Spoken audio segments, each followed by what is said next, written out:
Folks, it's the 4th of July, and if you thought you could escape my best TV deals this holiday, No. well, you better pucker up because you got another thing coming, and it is big. In fact, the sales are gigantic and throbbing this year. So let's start off with the most expensive all the way to the least expensive, and that's going to be, well, first the Bravia 8 Mark II 65 and 55-inch versions, which if you look at the website, look, it might just look like $500 off, which already sounds great, but this thing actually launched at $3,999.99, and that was not long ago. In fact, I remember seeing that price around a month ago, so in roughly around a month, it's dropped around $1,000 on the price point. It is now highly competitive, and this is actually a very important TV this year because not only is it QD OLED, but Sony does typically have really great processing as well as calibration on their units. I'll have a review out on this one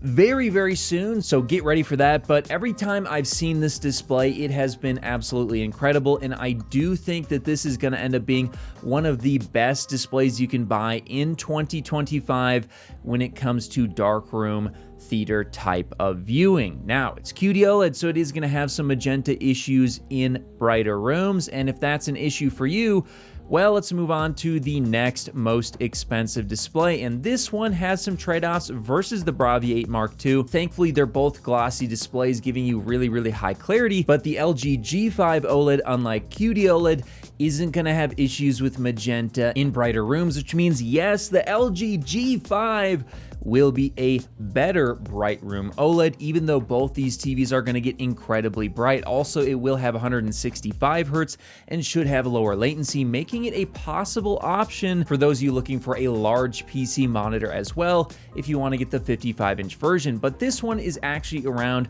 $400 off already, now down to $2,999.99, making it the same price as the Bravia 8 Mark II, and I was so torn between these two that I went ahead and actually bought them both myself after seeing them many times and having some hands-on time. I love them both so much, that's what I did. And by the way, I will have affiliate links to everything I go over in today's video in the description below. But with this one, it might just sound like a straight upgrade over the Bravia 8 Mark II, but that's not the case. Unfortunately, it will have slightly worse viewing angles in terms of color performance off angle, and the color performance in general, while way better on the G5 versus the G4, is still gonna lag a bit behind QD OLED. So that's why it's such a tough call between these two if you're looking for a super premium TV. But let's move on to ones that are a little bit more affordable, and this one is the LG C5, also a 2025 model, and this one is $900 off, and this actually makes it the same price as the TCL QM 8K, which I just reviewed, and let me tell you, the LG C5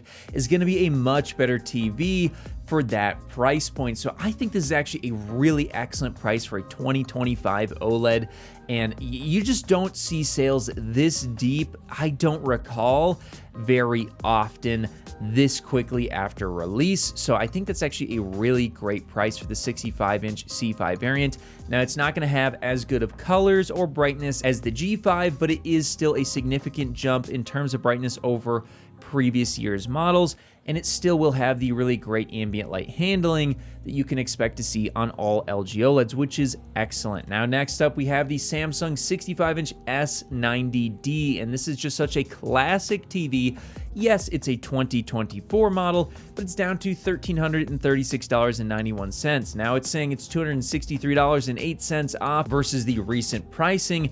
However, this thing actually launched in 2024 at, well, $2,700 roughly, which means this is actually around $1,300 off versus what it was introduced at last year, making this a really excellent deal in 2025. And like the Bravia 8 Mark II, this is a QD OLED, which means not only are you going to get really excellent colors, but like every single other OLED, it's going to have an infinite contrast ratio if it's in a proper dark room, something that mini LED just simply can't match. And of course, also OLEDs are much faster, making them far better for gaming displays. And then we have the LG C4 from 2024, the 65-inch variant on LG's website. Once again, affiliate links in the description below. This thing is $1,400 off, making this just such an excellent choice at $1,299 $199. I don't think you're going to see many other options around that price point that can give you the picture quality of the LG C4. I loved the LG C4.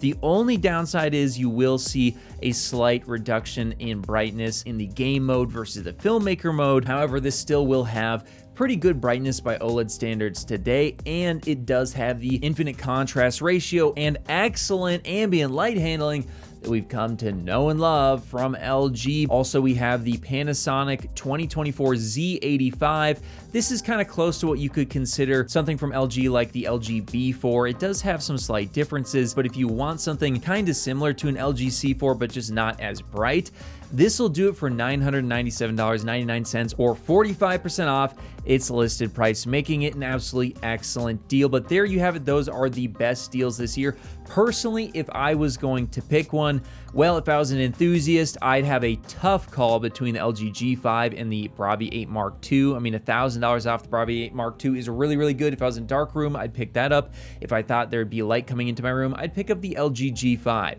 If I was on more of a budget, I think I'd go for either the S90D or the LG C4, as those both have their pros and cons and are both excellent OLEDs. And then, of course, you got mini LED and step-down models if you're on more of a budget. But there you have it, guys, and let me know in the comments below which OLED or mini LED you think is the best deal this year, and which one are you looking to pick up on a sale. And for everything else display related, make sure to get subscribed here on The Display Guy.